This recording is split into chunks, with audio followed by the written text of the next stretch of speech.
दादी के हाथों का जादू और खुशबू से महकता घर, माँ की मुस्कुराहट और खाने की सुगंध। MDH गरम मसाला, क्योंकि हर रिश्ता है स्वाद से जुड़ा। त्योहार की खुशियाँ होंगी double. Hyundai super delight days में आपकी मनपसंद कार्स पर मिल रही है कमाल के डील्स। वैसे लोगे तो आप हुंडई, चाहे दिल की सुनो या डील्स की। थोड़े में ज्यादा स्वाद, यही तो है इसकी खास बात। वाओ मामा, क्या स्वाद है। अरे मेरे राजा, I choose a world where we dream and the limit is the sky, and this world is my home where I'm living my best. Mindfully crafted home decor fabrics. Sansar, a D-Decor brand. Live consciously. MDH की देगी मिर्च, देगी मिर्च का तड़का, अंग अंग फड़का। MDH की देगी मिर्च।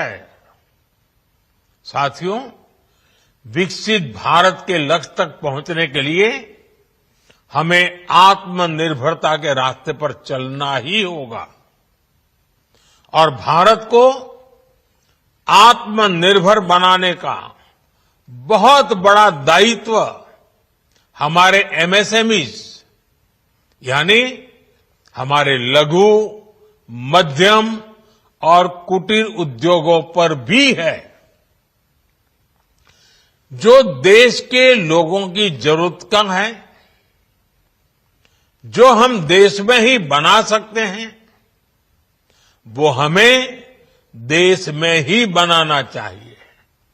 साथियों, GST की दरें कम होने से नियम और प्रक्रियाएं और आसान बनने से हमारे MSMEs, हमारे लघु उद्योगों को, कुटीर उद्योगों को बहुत फायदा होगा।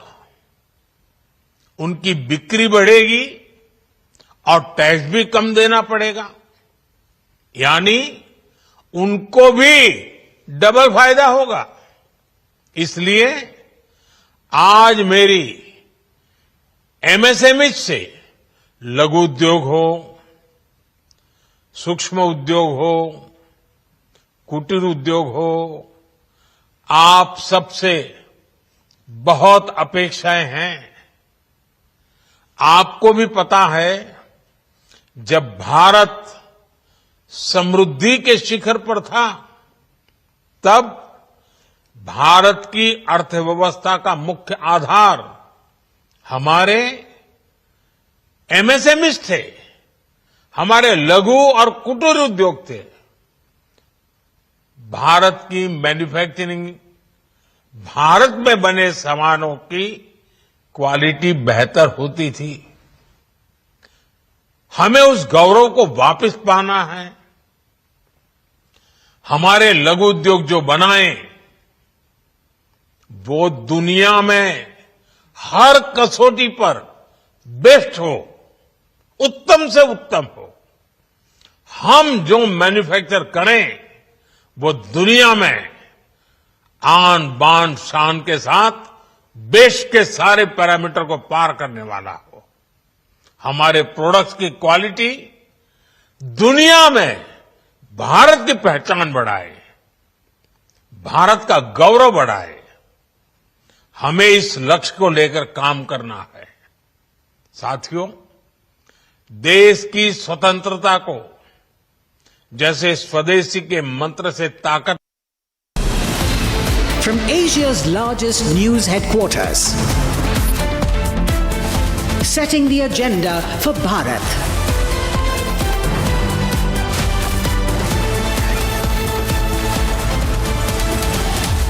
You're watching Republic.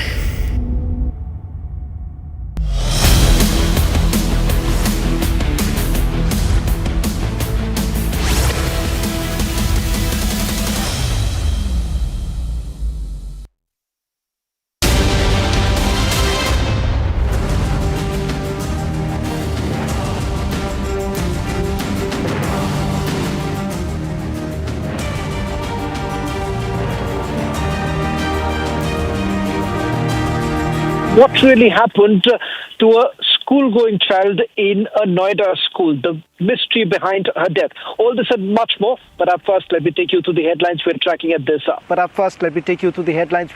this hour.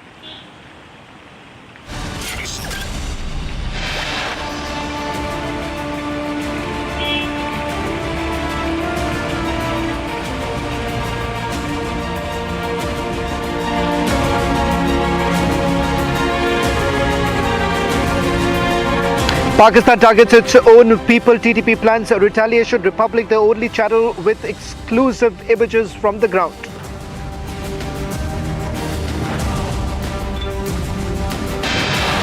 Differing versions emerge in the Noida school death case. Tanishka's family claim deeper investigation into daughter's death. Navy chief in Colombo holds talks with Sri Lanka's service chief's defense secretary.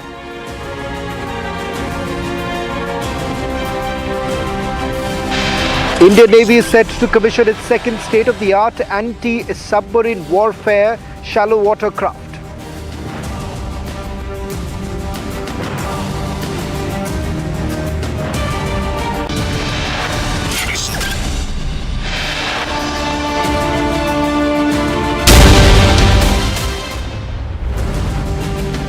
True to its style, the Pakistani army, the death of the night, did carry out an attack, a merciless attack, and the targets were infant, women and children. All of it, remember, has now been documented. The reality is this, ladies and gentlemen, in Pakistan-occupied Balochistan, Pakistan army has completely lost its grip. In fact, in the Tira village of where these bombings were basically carried out by Pakistan's Air Force, in fact, JF-17s were basically used to carry out these bombings. It was only because Pakistani army had completely lost grip over this area. In fact, over the last 6 months, Pakistani army has lost grip over various parts in Balochistan, and that has led to intense frustration within the Pakistani army ranks, resulting in a situation that indiscriminate firing has been carried out, which has now been documented. It's caught on camera. Ladies and gentlemen, not just that. The Pakistani army faces yet another challenge, the challenge emerging from the TTP. Tonight on This Is Exclusive, we put the focus on latest images, pictures that have now come in from the TTP as to how exactly TTP is now issuing direct threats to the Pakistan army.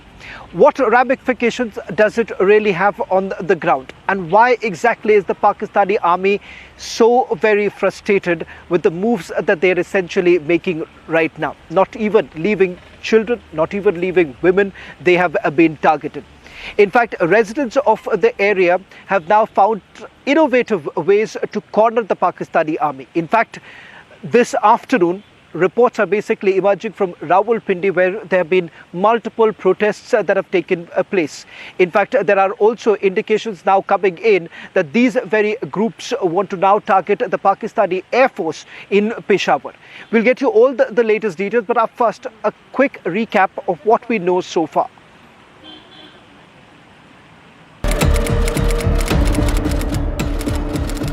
A devastating airstrike strikes without warning. On Monday, the Pakistani Air Force JF-17s unleashed at least 8 LS-6 bombs on Matre Dara village in Khyber Pakhtunkhwa. On target, women, infants and young children killed in the dead of the night. Panic and chaos gripped the Tira region as authorities scrambled to pull out lifeless bodies from the rubble. Terror state Pakistan, having unleashed bloodshed against their own people, have massacred innocents. Grief-stricken villagers gathered to voice their outrage and plan their response. While Islamabad has looked away from the matter. Rebellion in Balochistan, mounting anger in Khyber Pakhtunkhwa. The terror state must brace for impact. What we are now going to show you is the threat that the Pakistani army faces after these attacks that were basically carried out. In fact, these are images of the training that has been given to a group that has been backed by the TTP. In fact, TTP is now becoming a force to reckon with in Pakistan-occupied Balochistan. In fact, the TTP has issued a direct warning that if the Pakistani armed forces carry out this kind of indiscriminate firing, then they will have to face the music. In fact, in these images that have been accessed by Republic TV, Jal-ul-Usra happens to be a group that has been backed by the TTP, has been receiving training, sophisticated weapons have been given to them, and they have been given the task to carry out attacks on multiple posts that have been held by the Pakistani army. First, I want to take you through each of these images that have been accessed by Republic TV, the videos that have been released by this particular group backed by the TTP, and how exactly is the Pakistani army finding itself in a difficult position. In the last 6 months itself, at least 6 prominent locations from where the Pakistani army had to leave. In fact, they had to move to other locations. Joining me on this broadcast are my colleagues Goswami and Ishan. Goswami, I'll come to you first with regards to the images. We'll go full frame with the set of images that we have accessed. This is coming in from a group that has been backed by the TTP, comes just a day after these merciless attacks that have been carried out by the Pakistanis. I want you to take us through each of these images that we are broadcasting, and then the larger picture that basically emerges from these attacks that have been carried out and why these attacks are being carried out. Sishavan, the photographs and the videos that we have accessed, they are from one of the TTP-backed groups. They are one of the rebel groups which is always on the radar of the Pakistani ISPR. It is Jaish al-Usra group, and they in the video can be seen with the Russian-made rifles. These are Russian-made heavy machine guns that they have been using. It is DSHK M1938, which is also known as the Soviet monster because it has been used in the World War II as well, and it has decimated a large-scale devastation to the enemy's infrastructure. And now these anti-aircraft guns that are capable of bringing down the enemy's aircrafts as well, they are being now shown by this rebel group that is backed by Tehreek-e-Taliban Pakistan. It is early this morning what we are picking up from our sources that this group has shared these videos in an internal communication. These were 2 sets of videos that were shared in which it was said that they will take revenge for what has happened in the Matre Dara village of Titira Valley. They went on to say to the cadres that we will not budge. They have also shared some of the videos of the Afridi tribe that is there in the Pashtun tribe, and with the quote that they have not budged to what Jahangir and Akbar has done to them. So there lies no option that they will actually come down under the pressure of the Pakistani ISPR. So clearly sending a message that they have not gone down when the pressures was mounted on them by the Mughals. So there lies no question that they will go down or surrender before the Pakistani army. And now with these weapons in display, it is very evident that in days to come, TTP is going to intensify their operation, because if you remember earlier this year, it was in the month of March when Operation Spring was announced by Tehreek-e-Taliban Pakistan, and on every single given day, 15 to 20 targets are being taken by Tehreek-e-Taliban Pakistan, ranging from the Pakistani army to the Pakistani armed forces, that includes their local forces, and also the intelligence wing, that is the CID wing of Pakistan, that they are actually pinpointing the informers of the Pakistan and then targeting them. So one thing is clear, that the ground network and the ground support that TTP is having, that was actually the reason behind Pakistani airstrikes, because Pakistan was rattled with their actually sinking base and TTP gaining ground here in the Khyber Pakhtunkhwa, and now with these group Jaish al-Usra coming into being with these sophisticated weapons, one thing is clear, that the time that is going to come for the Pakistan, it is not going to be very easy for them, at least in the Khyber Pakhtunkhwa. Well, in fact, Abdul Ghani Afridi has actually exposed the Pakistani army. In fact, he has put out fragments of the bombs that were used, the LS-6 bombs that were used by the Pakistani Air Force, which was airdropped. And all this while, the Pakistani police has basically been indicating that this was essentially because they had come across explosive devices that were given by the TTP, and that is the reason why these attacks were basically carried out. Ishan, this lie of the Pakistani police as well as the Pakistani army has been busted by their own. A legislator has now put out images showing that these were fragments of the bombs that were taken out. The TTP has now issued a retaliatory strike. How difficult is the situation becoming now for the Pakistani army? What's really the situation like? The situation for Pakistani army currently is very dire, as since January of 2025 more than 605 incidents have taken place where the Pakistani army has clashed with TTP rebel and its rebel groups. The number of casualties has been steadily rising, with more than 138 civilian casualties and 77 army personnel casualties in the same duration. The region has become very lawless in the nature that Pakistan is slowly losing control of this region, and with the rise of Taliban in Afghanistan, this TTP has received a significant boost. Although the Taliban in Afghanistan has been denying its relationship with TTP, but support and weapons for TTP have been trickling in through the Afghanistan border. Furthermore, the TTP has been constantly harassing and attacking Pakistani military personnel, military convoys, and they have also attacked Pakistan bases. This is significant jump in the action taken by TTP in this region, as earlier it was not feasible. The current incident wherein Pakistan Air Force had bombed these two compounds, which they have claimed contained bomb-making fragments. However, no evidence of such bomb-making fragments or IED explosives have been recovered from the region. The only evidence that have been recovered from the region are the fragments of the LS-6 bombs dropped by the Pakistani Air Force.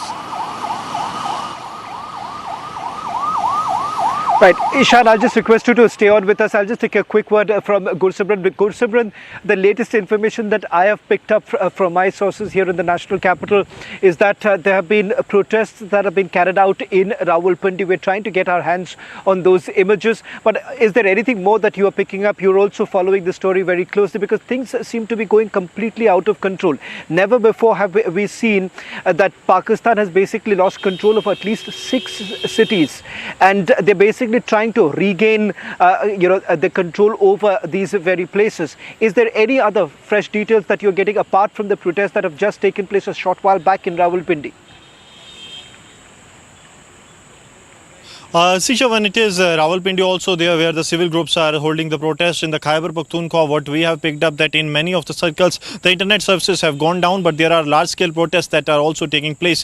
What the people are saying that these fighters that were brought by Pakistan for the so-called it's securing its sovereignty and the unity of the country, it has been used only because the Pakistani army has been pushed to the back foot. The people of the Khyber Pakhtunkhwa, like the people of Balochistan and the Pakistan occupied Jammu and Kashmir, they have been up in arms against Pakistan, because what the federal government is doing, they are using their resources as colonies, and in return the people are being treated as third-class citizens. Also, forced disappearances not only in Balochistan but also in Khyber Pakhtunkhwa has been one of the points that the local population has gone against the Pakistani army. And now with the TTP rising, that they will bring people their rights back. The people are supporting Tehreek-e-Taliban Pakistan, and that is the actually was the triggering point that the Pakistani army decided to use JF-17 against its own population. Though one thing is very clear, that Pakistan only cares for the land that is there, not for the people, Shawan. Well, not just land, also the resources, and that is the reason why Pakistan occupied Balochistan is up in arms right now. In fact, ladies and gentlemen, this is just the beginning, as it is being indicated, because Pakistan army over the last couple of months has completely lost control of this entire area, an area that they have subjugated for years put together. A story that we'll be closely tracking on Republic TV. Let me now take you through the other big story that we are getting to you tonight on This Is Exclusive. This is the story of a 10-year-old girl whose life has been cut short. What started off as a joyful Teachers' Day celebration in a school in Noida turned out to be a tragedy for a family. This is the story of a relentless fight that has been carried out by 10-year-old Tanishka's mother, demanding justice. The school administration has indicated that this was a natural death, and the fact of the matter is that there are unanswered questions that are being raised about the manner in which the investigation was also carried out, and more importantly, what's the full picture? How did this 10-year-old girl lose her life? Take a look at this detailed report. Tanishka was a healthy, active student who arrived at school that morning full of life. But after lunch, she collapsed suddenly. The staff at Presidium School swiftly took her to a nearby hospital, a journey just 2 kilometers away. Yet, by the time she reached Kailash Hospital, doctors declared she was brought dead. The official story raises more questions than answers. Conflicting timelines, differing accounts, and gaps in communication have raised doubts among those closest to Tanishka. At 11:30 a.m., the school informed Tanishka's mother that her daughter had fainted and was being taken to the hospital. The mother was urged to proceed directly to Kailash Hospital. At 12:39 p.m., the doctors declared Tanishka was brought dead as claimed by her mother. I got the call at 11:30 a.m. and they said, you come immediately, she's fainted. We are taking her to Kailash Hospital, you come directly. So when we reached there, hospital told us that she's no more, she was brought dead case. And after that, I'm seeking for answers. I'm talking to various people seeking for answers on what has actually happened to my daughter, because she was perfectly healthy. A detailed post-mortem revealed massive internal bleeding in multiple layers within Tanishka's brain, swollen and congested. The lungs were congested too, indicating distress before her death. Importantly, no external injury or strangulation was found, ruling out overt trauma. The school stands firm, saying that their swift emergency response, but the family sees contradictions. 3 teachers reportedly accompanied Tanishka to the hospital, yet accounts differ. The principal is defending the management but is willing to cooperate with the ongoing investigation. देखिए CCTV footage has been taken by the police itself, तो हम पूरी तरह से cooperate कर रहे हैं and support कर रहे हैं पुलिस को भी, एंड डेफिनेटली इस दुखद समय में हम पूरी तरह से पेरेंट को सपोर्ट करने के लिए तैयार हैं. इन्वेस्टिगेशन क्योंकि चल रही है, तो जो भी रहेगा final decision will be taken serious. The police continue their probe, examining CCTV footage and gathering statements. उक्त संबंध में डीआईओ से रिपोर्ट प्राप्त की गई है. इस प्रकरण में गहनता से जांच करने के लिए एक मुकदमा दर्ज किया गया है. अन्य विधिक कार्रवाई की जा रही है. As a single parent, for Tripta, every moment is heavy with grief and fueled by suspicion. Her fight for justice has just begun, and it is growing louder with a formal complaint accusing the school of negligence. The mother's demand is clear: transparency, accountability, and answers.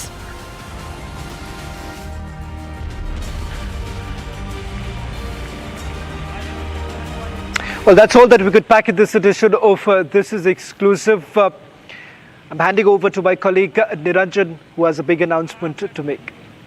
Thank you for that, Shawan. We have a very, very, very big announcement that is going to shake up the world of biking in India. We have a short break now. Stay tuned, ladies and gentlemen. Big announcement on the other side of this break.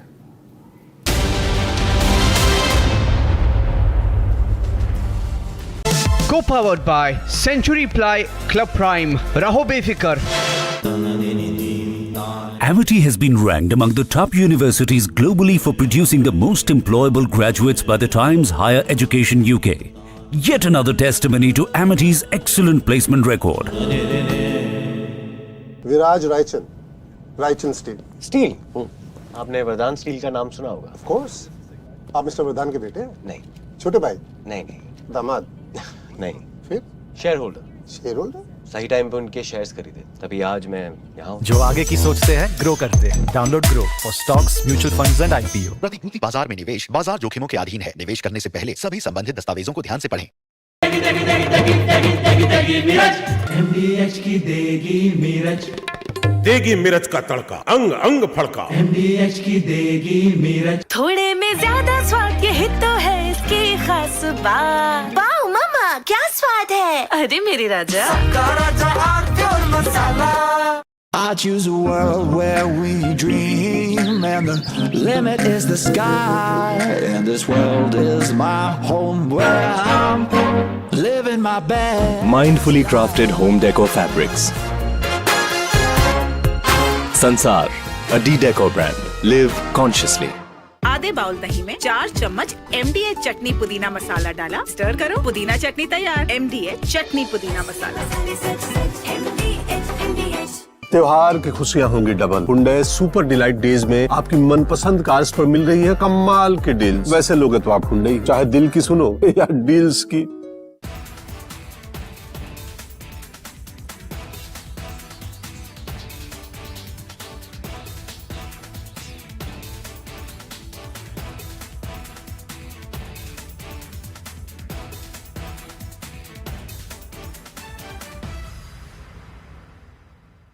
साथियों, हम नागरिक देवो भवः, नागरिक देवो भवः के जिस मंत्र के साथ आगे बढ़ रहे हैं, नेक्स्ट जनरेशन जीएसटी रिफॉर्म में इसकी साफ झलक दिखाई देती है। अगर हम इनकम टैक्स में छूट और जीएसटी में छूट को जोड़ दें तो 1 साल में जो निर्णय हुए हैं उससे देश के लोगों को 2.5 लाख करोड़ रुपए से ज्यादा की बचत होगी। और तभी तो मैं कह रहा हूं ये बचत उत्सव है। साथियों, विकसित भारत के लक्ष्य तक पहुंचने के लिए हमें आत्मनिर्भरता के रास्ते पर चलना ही होगा और भारत को आत्मनिर्भर बनाने का बहुत बड़ा दायित्व हमारे एमएसएमईज यानी हमारे लघु, मध्यम और कुटीर उद्योगों पर भी है, जो देश के लोगों की जरूरत कम है, जो हम देश में ही बना सकते हैं, वो हमें देश में ही बनाना चाहिए। साथियों, जीएसटी की दरें कम होने से नियम और प्रक्रियाएं और आसान बनने से हमारे एमएसएमईज, हमारे लघु उद्योगों को, कुटीर उद्योगों को बहुत फायदा होगा। उनकी बिक्री बढ़ेगी और टैक्स भी कम देना पड़ेगा, यानी उनको भी डबल फायदा होगा।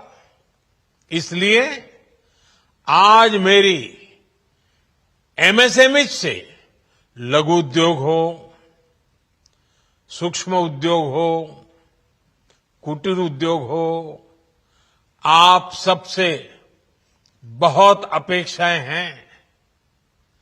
आपको भी पता है, जब भारत समृद्धि के शिखर पर था, तब भारत की अर्थव्यवस्था का मुख्य आधार हमारे एमएसएमईज थे, हमारे लघु और कुटीर उद्योग थे। भारत की मैन्युफैक्चरिंग, भारत में बने सामानों की His Hanuman Chalisa, it has got, you know how many hits? Over 5 billion hits. जय हनुमान ज्ञान गुण सागर, जय कपीस तिहु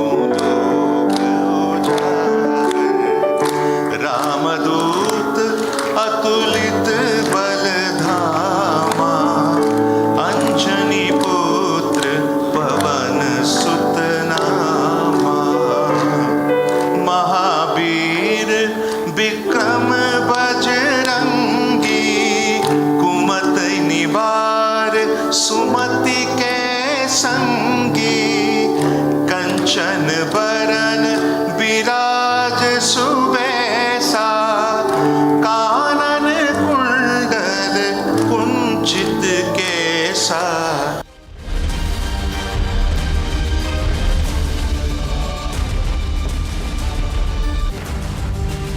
Thank you for staying with us this evening on Republic. Ladies and gentlemen, we have a big announcement. From a small R&D lab in Bengaluru, Karnataka to the global stage, Ultraviolet Automotive has been steadily redefining what an electric motorcycle can be for the aspirational global India. Ladies and gentlemen, today on Republic, we have a big reveal. It's the launch of one of India's most exciting bikes you will see. Our editor-in-chief, Republic editor-in-chief Arnab Goswami, met the man behind that vision, Narayanan Subramaniam, CEO, co-founder Ultraviolet, on the eve of the company's most ambitious unveiling yet. This is the X47, which is, by the way, being unveiled on Republic. The X47 was conceived, designed, engineered entirely in India. Now preparing for an international rollout, the X47 aims to challenge the world's most celebrated performance motorcycles. Here's a bike that might just shake up the global electric bike market.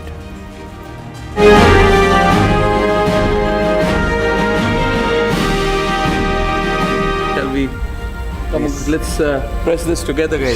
Sure. And let's record this moment in history so that when the world talks about how this big bike first was unveiled here at Republic, from Republic with our love to the world. Let's do it. 1, 2, 3, go!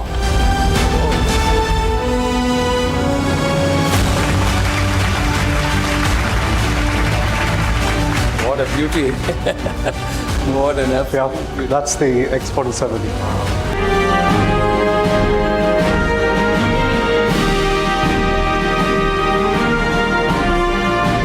Oh, we're sitting here with the fantastic Narayan and Neeraj, co-founders of this beautiful company called Ultraviolet. And they've put together this beauty, which is their latest machine, and it is called the X47. When you look at this, the first thing, you feel so proud that this is made in India. And you wouldn't believe this was possible in our country till recently. We built out the foundational aspects of the electric vehicles and safety systems. We're super excited because these are the same motorcycles that are being made, manufactured in India, designing from scratch the electronic subsystems, the safety systems, everything is being done from scratch. In the auto space, three factors are very important: design, performance, and the cost of the automobile. Okay. In the electric vehicle space, we are the only company that has a control over all three aspects. Our side, the first product to come with an onboard charger. All you need is a cable, any 15 amp socket. And over and above that, with using car chargers, we're able to charge the vehicle as well. What we've done is, on the motorcycle at the rear, we have a long range radar installed. This is the 6th generation radar technology, which helps the vehicle see up to 200 meters away. Pretty much every parameter of the electric powertrain, power density, energy density on both the chargers and the batteries, air-cooled systems, so we don't have to deal with the extra weight and cost of liquid-cooled systems. That was a very important innovation.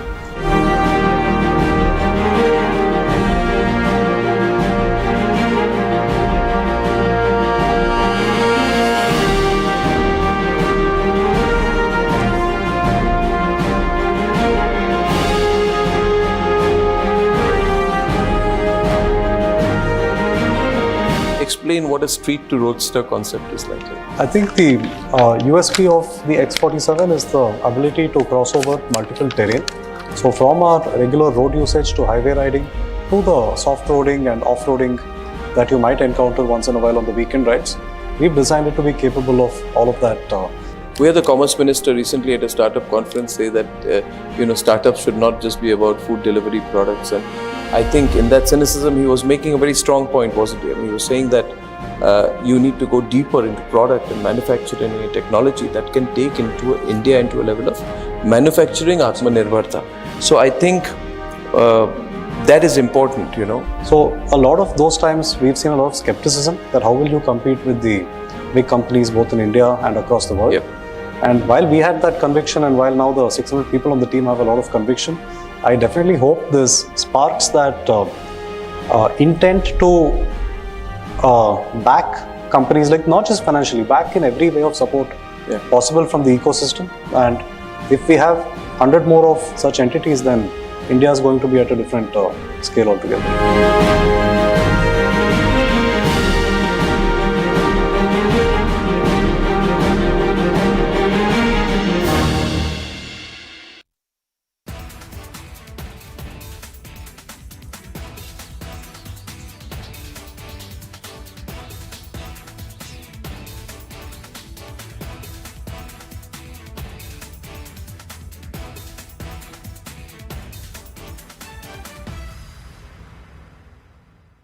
साथियों, हम नागरिक देवो भवः, नागरिक देवो भवः के जिस मंत्र के साथ आगे बढ़ रहे हैं, नेक्स्ट जनरेशन जीएसटी रिफॉर्म में इसकी साफ झलक दिखाई देती है। अगर हम इनकम टैक्स में छूट और जीएसटी में छूट को जोड़ दें तो एक साल में जो निर्णय हुए हैं उससे देश के लोगों को 2.5 लाख करोड़ रुपए से ज्यादा की बचत होगी। और तभी तो मैं कह रहा हूं ये बचत उत्सव है। साथियों, विकसित भारत के लक्ष्य तक पहुंचने के लिए हमें आत्म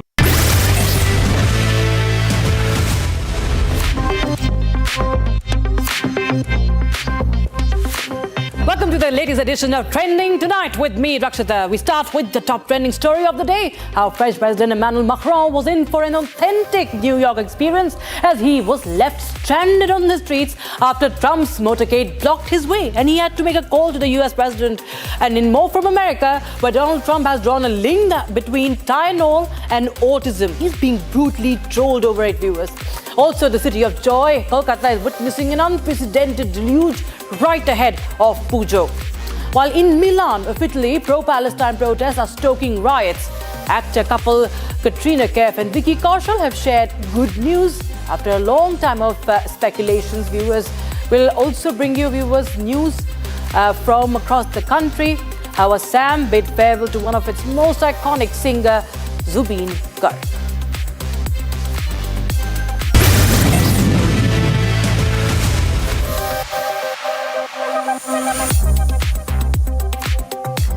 In an incident that is grabbing the eyeballs, the New York police halted French President Emmanuel Macron, his motorcade, to make way for Donald Trump's passage. Now, the viral video shows Macron's convoy stranded on the streets of New York as police enforced the roadblock, creating an unusual moment at the heart of the city during the UN General Assembly. In this video, it has gone viral. Macron briefly stepped out of his car after police ordered the vehicle to stop. An NYPD officer approached him, explaining the blockade. The French leader took the moment lightly and he then pulled out his phone. We'll just show you that video. He pulls out his phone, calls Trump and quips, "How are you? Guess what? I'm waiting in the street right now because everything is blocked for you. Clear the way." Watch it.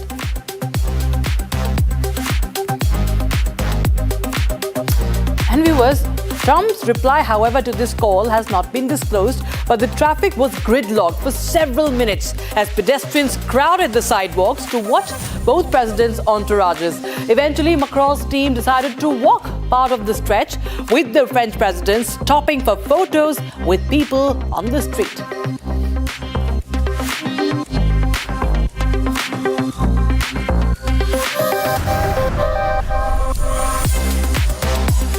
And viewers, now we switch our focus to the deluge in Kolkata, which has quite literally brought Mamata Banerjee's West Bengal down to its knees, and heavy monsoons this season. The chronic water logging issues have crippled normalcy in this area, in the city of Kolkata. It's a issue coming in in the thick of the festive season. Let's dive in and show you what's really happening, viewers. You have the visuals from different corners of Kolkata. We will just show you a boy floating in the waterlogged streets of Kolkata using a mattress. And the situation went so much out of hand that even cycles were submerged, half submerged, buses, ambulances, everything.